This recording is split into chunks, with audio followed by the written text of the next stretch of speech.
Hey guys, welcome back to Tomorrow 16. I am your host Javon, and today we're back for a brand new benchmark. Today we're out Silent Hill F4, the PC. Today I'm running this on my Ryzen 3 2200G with the Vega 8 integrated graphics. We're running with 8GB of DDR4 RAM and single channel memory. That's right, only one stick of 8GB of RAM with an AMD system this time around. Weak little Ryzen 3. Let's see how it performs, right? That is the basis of this benchmark. As you know how it goes, I'm doing some jury rig thing with my capture card, so audio is not happening. I'm sorry, I tried.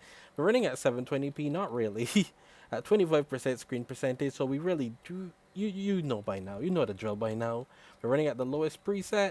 We're gonna use FXAA, and basically that's it. So before with the Intel HD graphics, I had to use 640 by 480 to get these types of playable frame rates. With the Ryzen, the Vega, holy crap.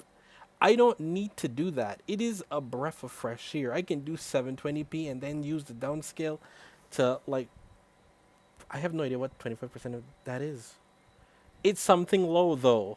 And it will run over 30 frames per second. Let's get our frame rate, their averages and 1% lows, and let's go have an exploration time. So it can be run with 8GB of RAM. The interesting thing about this is, remember, the 8GB is not necessarily 8.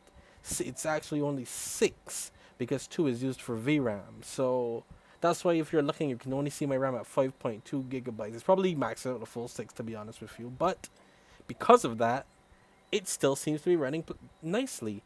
The only thing I noticed is that I couldn't get Vulkan to run for some reason, which was interesting. I don't know if it was because it lacked the RAM capacity. At 16, maybe Vulkan would have run, but it doesn't need Vulkan. DirectX 12 runs really well with this, so this is completely fine. But once again, I hope you guys enjoyed the video. Don't forget to please leave a like, comment, share, subscribe, and stick around for more epic content. This is big. This is interesting. You can play Silent Hill with a Ryzen-based system. The Vega is quite powerful compared, considering I came from Intel. Holy crap! Integrated graphics cards from Intel to AMD is so different. It is insane. Let's run into the first cutscene, see how that goes.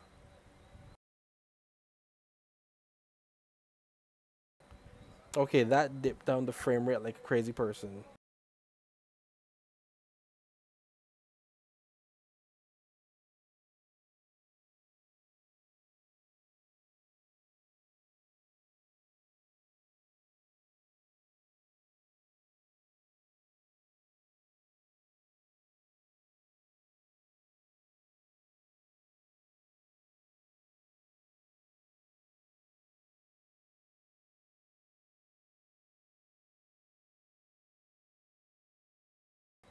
Interesting. It loaded in some settings there, and then it just kicked back up.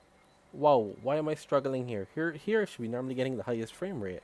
What? But my CPU is at 100%. As you can see, something is bugged with the Vega 8 right now, as it's saying 1200% that it's running at. That's not accurate at all. But I couldn't change it at this point. Anyway, let's just move on. I don't like that the Ryzen 3 is still at 100% though. You gonna drop down, or at any point you gonna lose some of that? No, okay, cool. I guess not. Yeah, the Ryzen 3 is a 4-core 4. 4-core system, 4 threads. What did you expect? It's a low-end processor here as well. Having to push both the integrated CPU, the CPU and the GPU is like, it's gonna be a nightmare, but it is running. And once again, we are only using one stick of RAM. So dual channel, this probably will thrive. But until I do that video, yeah, 8GB is playable. And it looks way better because I can do 720p. I can't do no damn 720p and downscale with the Intel HD 620 or any of those. That wasn't happening, but it's happening here, and I appreciate the hell out of that. Now, obviously, here is gonna get really rough because my CPU is already 100%. So when we get around to the next corner, if the traversal stutters, it's gonna be a time. But we're gonna mute ourselves until after the chase sequence. I'll see you guys in a bit.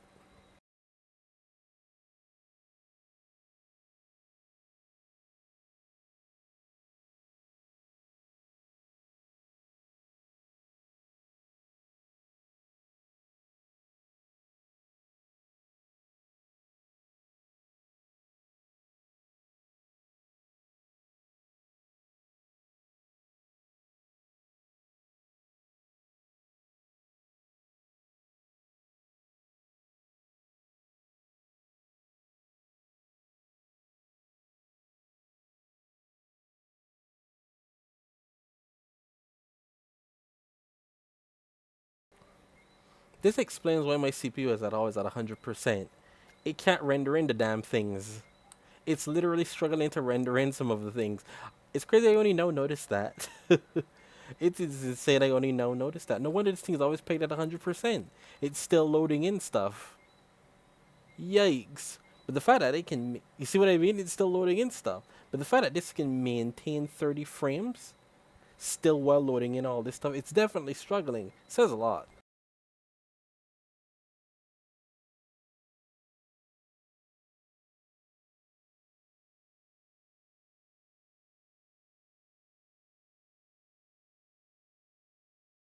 Case in point. Case in point. She's talking to a floating wig.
And we're back.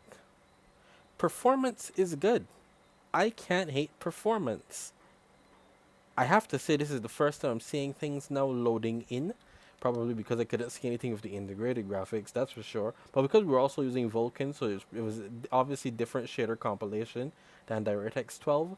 This is the first one where I'm able to use DirectX 12 naturally with the integrated graphics and it just run.